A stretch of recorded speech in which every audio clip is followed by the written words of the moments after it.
ابراہیم علیہ السلام کو جب آگ میں ڈالا جا رہا تھا تو منجنیق کے ذریعے سے، وہ منجنیق تھی، کیا بولتے اس کو، گوپھن ہے، ہاں گوپھن کلو، تو گوپھن اس میں نہیں ابھی پتھر رکھ کر کے اس کو کیلے توڑے جاتے ہیں، پتھر کی جگہ ابراہیم علیہ السلام کو رکھا تھا اور رسہ کھینچ رہے تھے، رسہ، تو رسہ کھینچ کر چھوڑنا تھا اور رسہ کھینچتا ہی نہیں تھا، کیوں؟ اس لیے کہ فرشتے آ گئے تھے، تو نمرودی ادھر سے کھینچتے تھے، فرشتے ادھر سے، تو کھینچ نہیں پاتا، فرشتوں کی طاقت کیا کیسے کھینچے گا؟ شیطان انسان کی شکل میں ہے، کہا کچھ عورتوں کو بلاؤ، توجہ کریں میری بہنوں کی خاص طور، شیطان نے کیا کہا؟ کچھ عورتوں کو بلاؤ، یہاں عورتوں کو بلاؤ، عورتوں کو بلایا اور کہا ان کے دوپٹے چھین لو، عورتوں کو بغیر دوپٹے کر دو، ان کے سر ننگے کر دو۔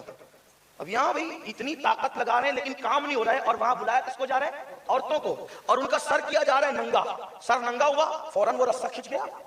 رسہ کیوں کھینچ گیا پتا ہے؟ ادھر سے جو کھینچ رہے تھے وہ رحمت کے فرشتے تھے، ادھر جیسے عورتوں نے سر کھولا وہ رحمت کے فرشتے چلے گئے۔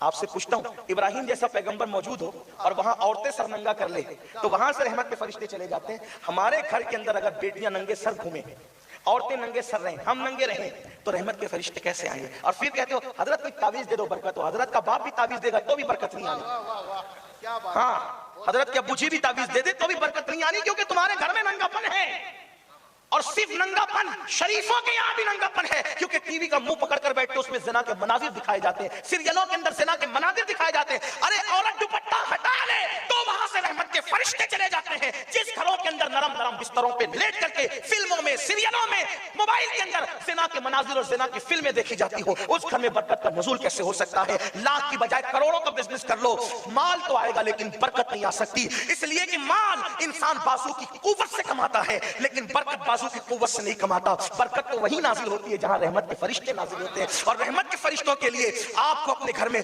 دوپٹوں کا پابند بنانا پڑے گا۔ رحمت کے فرشتوں کے نزول کے لیے آپ کو خود بھی پابند ہونا ہوگا۔ آپ کہیں گے گھر میں بھی، میں کہتا ہوں گھر میں بھی عورتیں کم از کم اپنا سر ڈھانک کر رکھیں۔ گھر میں کوئی نہیں ہو تو بھی عورتوں کا سر جتنے بال ہے کم سے کم اتنا ڈھکا ہونا چاہیے۔ ننگے سر تو عورت کو کبھی نہیں رہنا چاہیے، عورت کیا مرد کو بھی نہیں رہنا چاہیے ننگا سر۔ امام اعظم ابو حنیفہ کو حضرت داؤد طائی نے 40 سال تک دیکھا لیکن کبھی ان کو ننگے سر نہیں دیکھا۔ پوچھا آپ پبلک کے سامنے امامہ ٹوپی نہیں اتارتے، اکیلے میں تو اتار سکتے؟ تو کہتے ہیں پبلک کے سامنے اس لیے نہیں اتارتا کہ پبلک سے حیا آتی ہے، اور اکیلے میں اس لیے نہیں اتارتا کہ یار سے حیا آتی ہے۔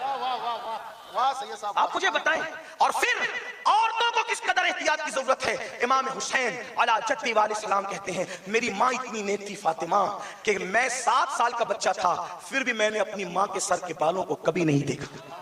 وہ ماں جس نے اپنے بیٹوں سے بھی اپنے سر کے بالوں کی حفاظت کی ہے، ایسی وہ مقدس ماں تھی، ایسی وہ